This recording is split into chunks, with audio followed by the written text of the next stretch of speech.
ህይወት ዘመኔ እንደዚህ አይነት እርዳታ ሰርተን አናውቅም። በህይወት ዘመኔ አላየሁም። የምታስተውሱ ከሆነ ማዘርን ያሳከምን ጊዜ ሁላ ለረጅም ሰዓታት ቁጭ ብለን ነበረ። ከማታ እስከ ጠዋት ድረስ ተቀምጠን ነበረ። ግን እንደ ማታ በሁለት ሰዓት ውስጥ እንደዚህ እኔ የሆነ ነገር ተጨምሮበታል ብዬ ነው ማስበው። ወላሂ የአላህ በረከቱ ራህመቱ ምኑ ተጨምሮበታል በማታ እርዳታ ላይ እንጂ ከመሬት ተነሱ በሁለት ሰዓት ውስጥ ያን የሚያል ገንዘብ። እኔ ሳውዝ አፍሪካ ላይ ያላችሁ ጀግኖች እንግዲህ እድሜያችሁን ፈጣሪ ረጅም ያድርግላችሁ። የምር በክፉ እናንተን የሚያስባችሁ በፈጣሪ ኃይል ይሰበር። ወላሂ አላህ ክፉንም ከናንተ ዞር ያድርግላችሁ። ተባረኩ።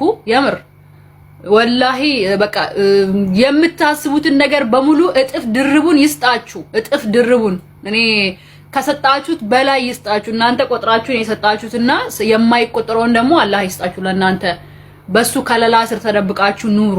እኔ